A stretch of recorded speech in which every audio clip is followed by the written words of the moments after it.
ಕೊಬ್ಬಿದ ಕುರಿ ತರ ನೀವು ರೆಡಿ ಆಗಿದ್ದನ್ನ ನಾವು ನೋಡಿದ್ವಿ ವೀರಸಿಂಹಾರೆಡ್ಡಿಗೆ ಬಾಲಯ್ಯ ಜೊತೆ ತೊಡೆ ತಟ್ಟಿದ್ದು.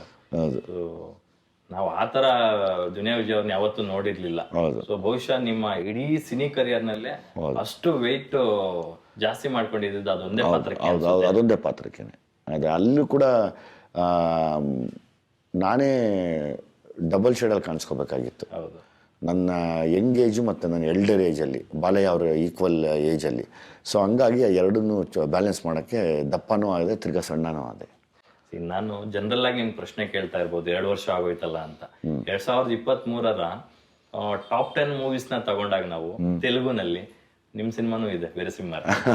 ಆಫೀಸ್ ವೈಸ್ ಹೌದು ನಿಜ. ಒಂದ್ ಕಡೆ ಬಾಲಯ್ಯ ಮತ್ತೊಂದ್ ಕಡೆ ಚಿರಂಜೀವಿ ಅವರ ಸಿನಿಮಾಗಳು ಟಾಪ್ ಆರ್ಡರ್ ಅಲ್ಲೇ ಇದಾವೆ. ಸೊ ತೆಲುಗು ಅವರ ಪ್ರೀತಿ, ಆ ವಿಶ್ವಾಸಕ್ಕೆ, ಅಭಿಮಾನಕ್ಕೆ ಏನ್ ಹೇಳ್ತಾರೆ? ನಾವು ಕನ್ನಡಿಗರು, ಕನ್ನಡದವರು, ಈ ಕಡೆ ತೆಲುಗು, ಈ ಕಡೆ ತಮಿಳ್, ಆ ಕಡೆ ಕೇರಳ, ಎಲ್ಲರೂ ಒಂದು ಅಣ್ಣ ತಮ್ಮಂದ್ರ ಥರ ಇದ್ದಂಗೆ.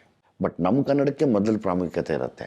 ಈಗ ಪಕ್ಕದ ರಾಜ್ಯದಿಂದ ನಮ್ಮನ್ನು ಕರೀತಾರೆ ಅಂದರೆ ನಮ್ಗೆ ಅವರು ಒಂದು ರಿಲೇಷನ್ಸ್, ಒಂದು ಅಣ್ಣ ತಮ್ಮನ ರಿಲೇಷನ್ಸು. ಸೊ ಹಂಗಾಗಿ ಅದನ್ನು ನಾವು ತುಂಬ ಬೆಳೆಸ್ಕೊಂಡು ಹೋಗಬೇಕು. ಬೆಳೆಸ್ಕೊಂಡು ಹೋಗಿ ಎಲ್ಲ ಈಗ ನಾವಲ್ಲಿ ಮಾಡೋದು, ಅವ್ರು ಬಂದು ನಮ್ಮಲ್ಲಿ ಆ್ಯಕ್ಟ್ ಮಾಡೋದು, ಒಂದು ಒಳ್ಳೆ ಯೂನಿಟಿ ಕಾಣುತ್ತೆ ಅದರಲ್ಲಿ. ತಿರ್ಗಿ ಎಲ್ಲ ಆಮೇಲೆ ಕಲೆಗೆ ಯಾವ ಥರದ್ದೂ ಬ್ಯಾರಿಯರ್ಸ್ ಇಲ್ಲ ಅಲ್ಲಿ.